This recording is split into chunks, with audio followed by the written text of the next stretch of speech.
Puede que haya hombres que se sientan invisibles, que también no se den por sentado lo que él hace, lo que provee.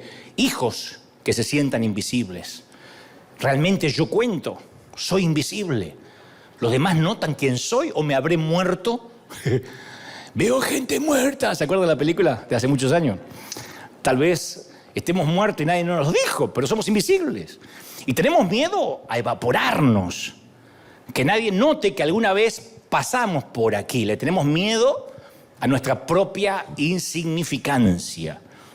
Y ese temor a veces cala tan profundo que uno dice, ¿alguien se dará cuenta que alguna vez pasé por aquí, que estuve, que dejé una huella?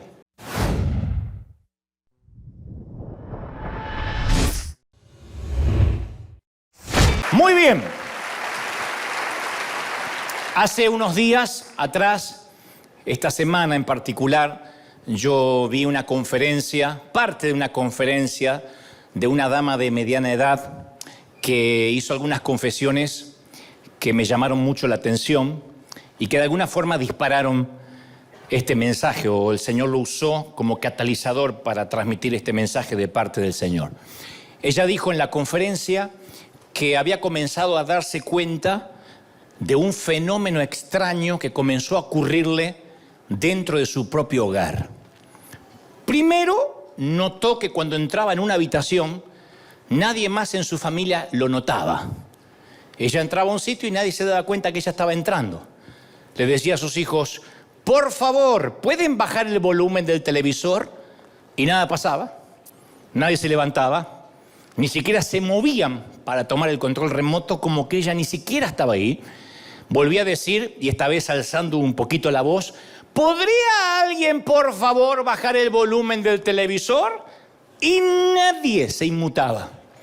Finalmente, llena de frustración, cuenta la dama, ella misma iba, tomaba el control y frente a la mirada absorta y perdida en alguna galaxia de los hijos y el marido, bajaba el televisor.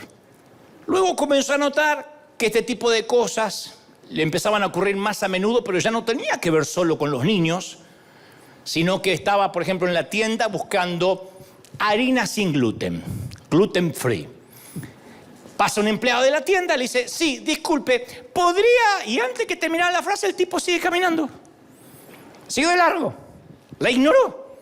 Para ayudar a una muchacha más joven, de 20 y tantos años, que estaba en el mismo pasillo, que no encontraba la sal extra fina, y se la encontró. Y la dama se quedó en su búsqueda de harina sola, sin gluten, ¿no?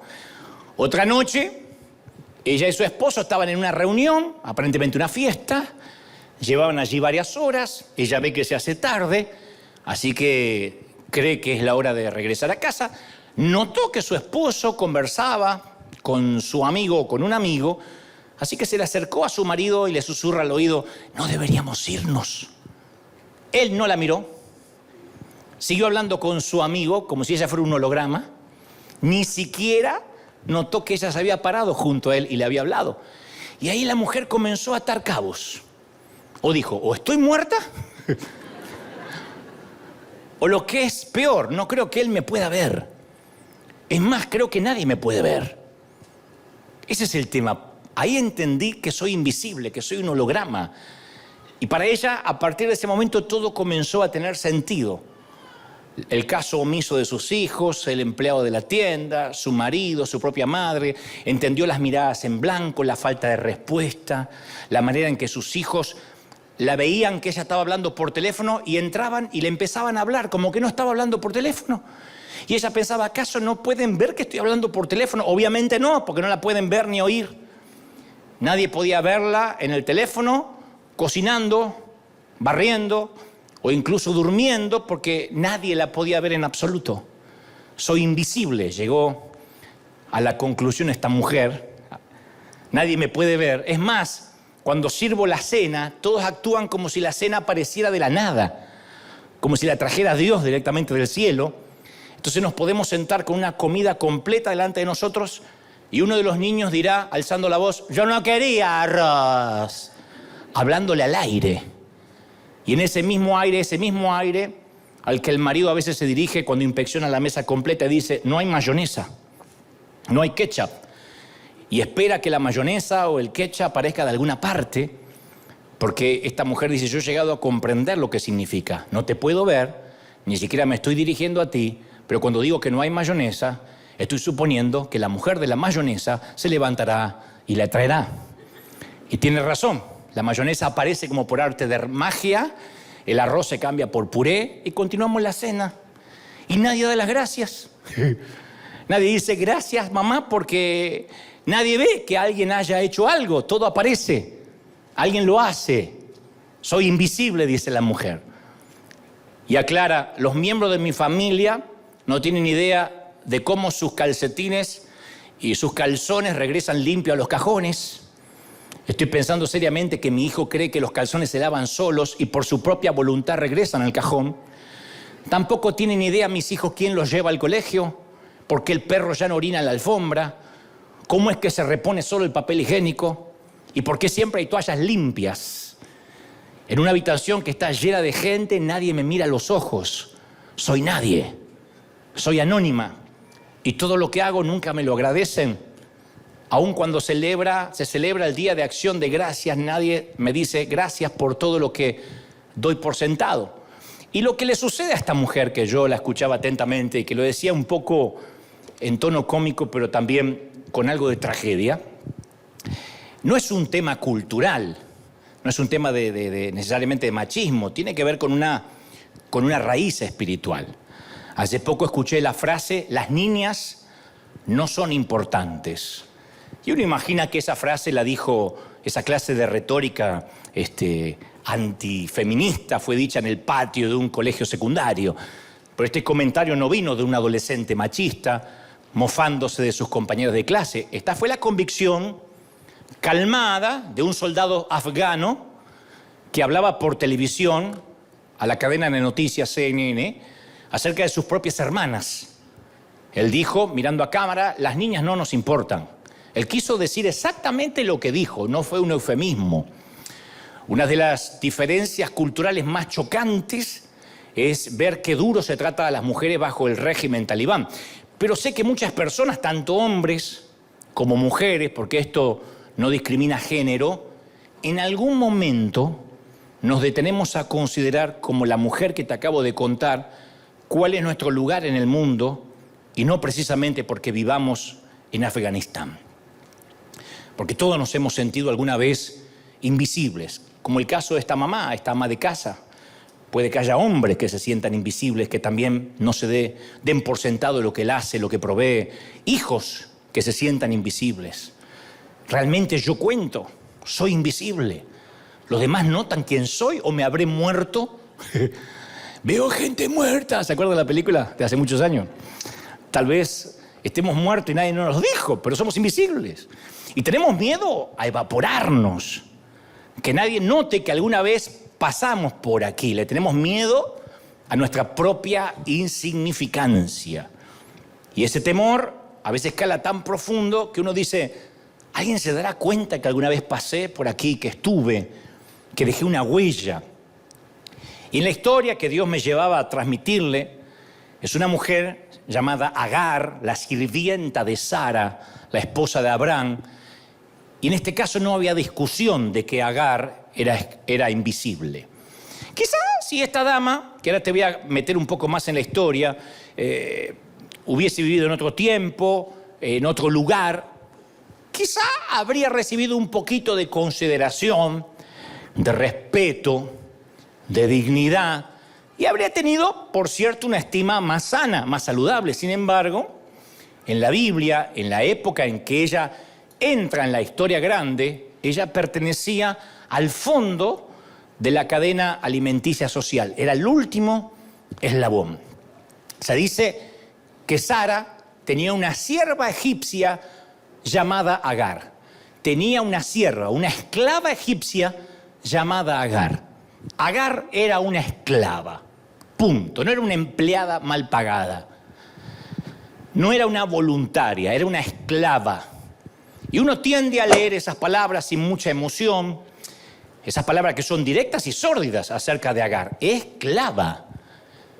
Esas mismas palabras o ese mismo mote provocaba emociones encontradas, emociones muy amargas en Agar, porque ella era un alma perdida desde el principio, atrapada dentro de un marco cultural, un sistema cultural, donde había perdido todos sus derechos, donde había perdido su dignidad, su libertad, y la vemos en las Escrituras que ella es pequeña, insignificante, invisible, como la dama que te conté recién, la ama de casa, pero ella es más invisible comparada con las figuras legendarias que son los protagonistas principales, Abraham y Sara, por ejemplo. Y si uno lee toda la historia, que ahora te la voy a contar, ella vendría a ser una complicación en el relato, una complicación que desordena la línea del relato, la línea del guión de lo que Dios quiere hacer, una intrusa. Y yo no quiero que nos perdamos hoy, en este día tan especial de agradecimiento al Señor, esta historia fascinante, porque si no se nos va a escapar entre los dedos un mensaje muy sanador, de los cuales mucha gente está hambrienta en la actualidad, no solo aquí en el Arena, sino en otras partes del mundo. Y yo te tengo que confesar algo. A mí, desde que era pequeño y me enteré de esta historia de Agar, la muchacha no me simpatizaba mucho. No me gustaba que se metió en la historia. Para mí era la intrusa. Y para mucha gente sigue siendo la intrusa, incluso para otras mujeres. La ven a Agar como la intrusa que llegó para arruinarlo todo, la que destruyó una familia, parecía una robamaridos, y está allí como la primera robamaridos de la historia, una extraña, una que encima luego se muestra un tanto pedante, orgullosa, le sale el argentino que todos guardamos dentro muy pequeñito y no queremos que salga. Pero un día el Señor cambió mi perspectiva hace mucho y empecé a tomarle cariño a la intrusa, la empecé a entender más que tomarle cariño, afecto. Llegué a simpatizar con la intrusa. La historia completa, que después la pueden leer en vuestros hogares, está en Génesis capítulo 16. Ahí está toda la historia de la intrusa. Si Sara, la esposa de Abraham, era estéril y no podía, obviamente, concebir y dar a luz hijos, y era un cero a la izquierda en la cultura antigua por ser estéril, Agar estaba en la columna de menos cero. Ser estéril ya era una complicación, ya eras una cosa, menos que una cosa. Se cosificaba a las mujeres por no poder tener hijos. Ser esclava era peor todavía. Y aunque Agar compartía con Sara las desventajas, las vicisitudes que la mujer vivía en esta cultura patriarcal, Agar era más vulnerable todavía, porque no tenía derechos como su patrón así los tenía. Era egipcia, gentil, o sea, no era judía, obviamente, extranjera. Su género y su raza ya eran suficientes para complicarle la vida. Desde que nace, su género y su raza le complicaron la vida. Pero eso no era nada con su posición como esclava. Encima que era gentil, que era egipcia, ahora era esclava. Se cree que Agar entra anónimamente en la gran historia antes de la narrativa del Génesis, cuando Faraón enriqueció a Abraham por el privilegio de casarse con Sara. Entonces Faraón trató bien a Abraham por causa de Sara y le dio, dice, ovejas, vacas, esclavos, esclavas, asnos, camellos. Así que Agar bien pudo haber sido uno de los artículos del inventario de la propiedad de Abraham. ¿Qué te dieron, Abraham? Y el faraón me dio vacas, me dio ganado, me dio un par de esclavos. Entre los esclavos, ahí estaba Agar. ¡Qué horror! Despertar una mañana con las noticias que te encaminan al lugar de las subastas. Qué horripilante debe ser para una niña que te arranquen de las personas que más amas y te pongan junto con el ganado, colocado en las manos de un extraño y no sabes dónde vas a parar, cómo te va a ir. Puesto al mismo nivel de los caballos, de las ovejas, del ganado con cuerno, de los cerdos. Entonces ahí estaban en la subasta ganado, mujeres, cerdos, niños, todos en el mismo escalón de la existencia social y sujetos a una inspección estricta, donde se le miraban las orejas, cada orificio, se los desnudaban delante de todos, se les revisaba si tenían piojos. Al mismo nivel que un animal. Y Agar era una esclava africana. ¿Cómo llegó a serlo? ¿Cómo llegó a ser esclava, digo? Nadie lo va a saber jamás. La Biblia no nos dice. Capaz que fue un botín de guerra. Alguien fue, peleó en algún sitio de África y tomó los esclavos. Tal vez la vendieron sus padres para pagar sus deudas, que era algo que se estilaba, para poder comer vendían los hijos. Tal vez nació en la esclavitud como hija de esclavo y ella era la segunda, tercera generación de esclavos. No sé, la única pieza demográfica de Agar es su nacionalidad egipcia. Es lo único que sabemos. Además de eso no hay nada. Yo busqué y no hay nada. Solamente que era egipcia. Todo lo que la Biblia dice, completamente sola en el mundo, sin nadie que hablara por ella, sin representante legal, sin sindicato. Agar enfrentaba una sentencia de por vida de invisibilidad, de insignificancia. Era una propiedad humana y no tenía derechos ni sobre su propio cuerpo. Las esclavas no tenían derecho sobre su propio cuerpo. Esos derechos le pertenecían a otro, a su amo. Y un día le dijeron que su ama, su patrona Sará, o Sarai en ese momento, la usaría como una madre sustituta. Y no había inseminación artificial, convengamos, ¿no? Pero le iba a usar como una mamá sustituta. Y hasta donde sabemos, porque uno investiga, por lo menos yo estuve viendo ayer, Sara no mostró su ama ninguna consideración por la dignidad de Agar. No mostró ninguna humanidad, sabiendo que Agar tenía los mismos sentimientos, esperanzas y anhelos que cualquier otra mujer, independientemente del color de la piel. Y la joven esclava no era nada más que la última oportunidad que tenía Sara de llegar a ser madre. Así que Sara un día, a su, como se dice aquí en Estados Unidos, a su job description, a su tarea diaria, a su descripción de trabajo, le añadió la tarea de tener un hijo de su anciano esposo. Te vas a tener que acostar con el viejo. Cuando termine de fregar los pisos y limpie los cerdos, por favor, el viejo te está esperando en la habitación. Es una situación repugnante. No podemos ponerle un marco bíblico, sacro, porque es una situación repugnante. Hay una sola manera de tener hijos, que solo la podemos comprender, insisto, en el marco de la cultura patriarcal de Medio Oriente, pero no deja de ser repugnante. No es que le dijo, haz el sacrificio, ahí está Brad Pitt esperándote. Y ella dijo, bueno, ¿qué va a hacer? Todo sea por el Señor. Era acostarse con el viejo, con el patrón. Entonces, en ese entonces, en esa cultura había una multiplicidad de esposas, de concubinas, una cosa corriente de aquellos tiempos. Yo, cuando llegue al cielo, voy a decirle a esa gente cómo hicieron con tantas suegras, porque eso fue algo realmente, por eso se ganaron el cielo. Pero había una necesidad de preservar la familia, ¿no? En el pueblo judío había que preservar la prole, los hijos, especialmente cuando la esposa era estéril, había que buscar la manera. Y muchas mujeres jóvenes crecían, eran criadas sabiendo que inevitablemente en algún momento de la vida iban a ocupar ese papel secundario en alguna familia, iban a ser madres sustitutas. Génesis 16:2 dice, Sara tomó a Agar, la tomó, la esclava egipcia, y se la entregó a Abraham como mujer. Y Abraham tuvo relaciones con Agar y ella concibió un hijo.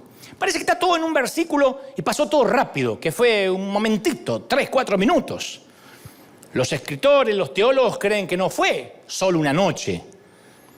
No hay posibilidad que necesariamente ella haya quedado embarazada de solo una relación. Así que cuando dice tomó, se la entregó, posiblemente eso fue varios días, eso fue durante varias noches. Y visto de la perspectiva de Sara, este era un curso de acción culturalmente aceptable. ¿No puedo tener hijos? Bueno, entonces vas a acostarte con la esclava y cuando ella esté pariendo, va a parir al hijo sobre mis piernas. Y yo voy a hacer de cuenta que es mío. Así que Sara se hace un costado y deja que una mujer más joven, una esclava, hiciera lo que ella era incapaz de hacer como mujer, concebir un hijo para su esposo, su anciano esposo. Entonces las leyes del Medio Oriente autorizaban, insisto, a la esposa estéril a usar a su sirvienta para este tipo de menesteres. Lo que es peor, estas leyes estipulaban que el niño, cuando nacía, no le pertenecía a la mujer que lo había parido, a la mujer, a la mamá biológica, le pertenecía a la madre estéril, que tenía además el poder de quedarse con la esclava o deshacerse de ella. Ya está, la había usado. Podía quedársela o venderla. La ley estaba del lado de Sara completamente. Agar, ¿cómo estaba? Sola. No tenía voz, no tenía voto, no podía decir no me gusta, no estoy dispuesta a hacer una cosa así, porque ella no significaba nada, no valía nada, era invisible, era utilitaria a Sara para concebir un bebé. Pero nadie anticipó lo que iba a pasar entre las dinámicas de estas dos mujeres que iban a explotar en cuanto Agar supiera que estaba embarazada. El primer retraso femenino de Agar, y que se enteran todos, empieza un caos familiar. Dice la Escritura, cuando Agar quedó embarazada, comenzó a mirar con desprecio a su señora. Empezó a mirar a Sara con desprecio, porque Sara la estaba usando. Está bien, insisto, era la ley, se podía. Pero Sara la estaba utilizando para algo que a ella nunca le habían preguntado. Ella ahora tenía un hijo que, si bien estaba en su vientre, ni siquiera iba a poder decir es mi hijo. Agar tenía una multitud de razones para sentirse invisible, pero cuando descubrió que estaba embarazada, de alguna manera sintió una dulce reivindicación. Te dicen, ¿y por qué se burlaba de la señora? Y bueno, porque es la primera reivindicación que tiene en la vida. La usan como un trapo de piso, como material descartable. Ahora está embarazada y por lo menos siente que en algo le ganó a su patrona. Claro, su condición legal no cambió. No cambió para nada, pero su posición social se transformó. Ella triunfó donde falló Sara. Concibió un hijo. Entonces yo pienso que ese desprecio, ese menosprecio habrá sido una agresividad pasiva. No me imagino un esclavo maltratando o diciendo adjetivos en contra de su jefe, de su patrón, porque lo decapitaban. Yo creo que habrá sido una agresividad pasiva. Agar, ¿limpiaste los baños? Sí, dentro de todo. Yo pienso que o se tocaría la panza delante de ella. Ando con vómitos, perdóneme. Usted nunca va a saber lo que es eso. Cositas así. Las mujeres saben. Tienen un don. El hombre más bruto, si quiere denigrar a alguien, la mujer sabe, ¿no? Tienen un don celestial. Ay, no sé, estoy antojada, Sarai, le habrá dicho, y la otra reventaba. Claro, porque el embarazo no solo le dio valor como mujer, sino que además llevaba el vástago de Abraham en su vientre. Y la anciana Sara, herida, decide vengarse de su sierva insolente. ¿Quién se cree? Dicen en mi país esta chirucita, esta chamaquita. ¿Quién se cree? Esta negrita. ¿Quién se piensa que es? Abraham se mantuvo pasivo. Abraham se mantuvo pasivo en esta disputa familiar, hizo caso omiso. Otro don que tienen los varones.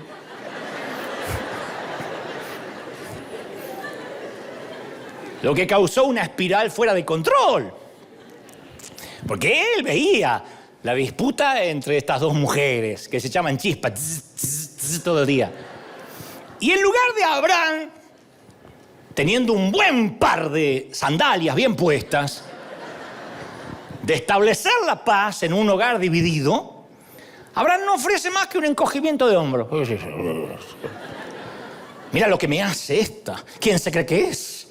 No sabe que nada más me está apretando el vientre. Se piensa que mi jefa es la esclava. Hace algo. Ya estaba. Viene la otra. La señora me maltrata. La señora me maltrata. Anda a hacer las cosas. Está jugando el Barça. Déjame. Sara no quería ver ni en figuritas a la esclava. Se le venía a la mente, imagino yo, que mal o bien, esta dama fue producto de la lujuria de él por varias noches. Porque, insisto, de seguro no fue una sola vez. Y de solo verla y saber que ella había sido parte de una intimidad con su esposo, le revolvía la sangre. Dijo, esta es una pésima idea. Así que Sara le pide a su esposo que se la quiten de encima. Quiero que la eches. Todavía no habían tenido el hijo. Pero dice, yo quiero que te la saques de encima. Sí, pero esta no, yo quiero que te la quites de encima. Y él le respondió, mira, tu esclava está en tus manos. A mí no me metas en los problemas domésticos. Haz con ella lo bien que te parezca. Eso dijo Abraham. Y ese abandono, ese desdén, esa desidia hacia Agar, le dio licencia a Sara para maltratar a esta mujer. Le dio una licencia para que la trate mal, para que empiece a hacerle la vida imposible. Y dice la palabra, no da muchos detalles, pero dice la palabra que Agar, temiendo por su vida, temiendo para que su patrona la mate, una noche se escapa en dirección a Egipto. Se cree que en dirección a Egipto. No dice bien, pero todo dice que pudo haber ido para Egipto, porque al fin y al cabo es de allí donde la tomaron esclava. Agar merecía protección, no fue idea de ella. ¿Qué tal Abraham y Sara si nos embarazamos? No fue idea de ella. Pero no se le dio esa protección. Y ahora es arrojada como un refrigerador viejo que ya no sirve. Ella había sido su amante. Aún así tenía cierto grado de honor, cierto grado de dignidad. De alguna forma indecente se sentía especial. Pero ahora ¿qué era? Solo una madre soltera, una mujer embarazada soltera. Y fue arrojada sin honor, vergonzosamente expulsada de la vida de Abraham y sin vida propia, porque ahora tiene un hijo en su vientre. Me preguntaba ayer, mientras hacía este mensaje, ¿él sentía algo por ella? Probablemente, Abraham sentía algo por ella. No era una cosa, era una mujer. ¿Él amaría al hijo de su vientre? Y quizás sí. Solo que su esposa dijo, es suficiente, no la soporto. Me hace caritas todo el tiempo, no soporto que pase por la puerta de la tienda tocándose la pancita cuando recién tiene 4 semanas y se toca la panza como va a explotar. Lo que va a hacer esta a los 9 meses. Entonces, él había tomado la decisión correcta de no meterse. Yo no me meto, problema de mujeres. ¿Pero correcta para quién? ¿Fue correcta para Agar? No. Era correcta la decisión para Sara. Era correcta para él, pero no correcta para Agar. Así que Agar termina huyendo al desierto, solita, embarazada. Un momento negro en la historia de la familia escogida. Un momento espantoso que quisiéramos borrar de las Escrituras, pero ahí está, es parte de la historia. Y luego de recorrer cierta distancia, esta mujer embarazada está cansada, dice las Escrituras, con hambre, sedienta, y la encontró. Esto a mí me puso la piel de pollo, la piel de gallina. Voy a hablar neutro, me puso la piel de gallina. Oh, entendió alguien. Y la encontró. El ángel de Jehová la encontró junto a una fuente de agua en el desierto. Yo quiero dejar en claro esto antes de avanzar. Cada vez que la palabra en el antiguo pacto dice el ángel del Señor, se cree, casi todos los teólogos coinciden, que cada vez que la palabra en el Antiguo Testamento dice el ángel del Señor, esas fueron apariciones de Cristo, del Hijo de Dios, antes de la encarnación. Es Jesucristo, el ángel de Jehová. No sabían cómo definirlo los profetas y a veces no sabían que habían hablado con él hasta casi terminando la conversación. Pero se creen que el ángel de Jehová, Jesucristo, fue el que le apareció a Jacob. Si no, generalmente sí se hace referencia a que fue Miguel, que fue Gabriel, Dante, los distintos ángeles que tiene el Señor. Pero cuando dice el ángel de Jehová, está hablando del Señor. Así que esta es la primera vez que etimológicamente el Señor se encuentra con una mujer solitaria junto a un pozo. Primera vez. La segunda vez sería muchos años después, con otra mujer, junto a otro pozo. La mujer samaritana, ¿se acuerda? La mujer de los 5 maridos y el flamante amante. Bueno, pero esta es la primera mujer que el Señor se encuentra junto a un pozo. Y ahora el Señor le hace 2 preguntas, de las cuales Agar responde solo una. Le dice el Señor, Agar, sierva de Sarai. O sea, le está diciendo, yo sé dónde trabajas, para quién trabajas, y que este no es tu sitio. Agar, sierva de Sarai, ¿de dónde has venido? ¿Y para dónde vas? Y ella responde solo una pregunta. huyo de la presencia de mi señora Sara. Eso es de dónde has venido, ¿no? ¿A dónde vas? No le responde. Porque estaba claro para Agar de dónde venía. Estaba huyendo de su ama que la estaba maltratando mucho y ella dijo, me va a matar. ¿A dónde iba? No, tal vez no lo tenían claro la dama, la mujer. O tal vez, como se cree, iba en dirección a Egipto. Y muchos creen que fue aquí donde Agar por primera vez conoce y abraza la fe del Dios de Abraham. Ella era egipcia, era gentil. Sus patrones tenían su Dios, ella tenía sus propios dioses de Egipto. Acá, cuando se encuentra con el Señor, digo esto porque nadie se encuentra con el Señor y sigue igual. No hay un solo episodio en la Biblia donde Saulo se encuentra con el Señor, camino a Damasco y después sigue igual. Donde se encuentra, no sé, alguien por el camino a Emaús con el Señor y siguen igual. Todos cambian cuando se encuentran con el Señor, ¿sí o no? Así que si se encontró con el ángel de Jehová, con el Señor, acá se cree que Agar tiene un cambio en su corazón. Ahora, a ver, porque ya nos vamos metiendo en lo que quiero transmitirte. Esta es la mala historia. Ella está embarazada, en peligro, afligida, angustiada, humillada, aterrorizada, sola. Y el encuentro del Señor con Agar nos da una señal de las palabras que algún día Pablo, muchos años más tarde, le diría a los Gálatas, en Gálatas 3:28. Ya no hay judío, ya no hay griego, ya no hay esclavo, ya no hay libre, no hay distinción entre hombre ni mujer, sino que todos ustedes son uno en Cristo Jesús. Todos. Ya en este entonces la teología funcionaba. Todos o nadie.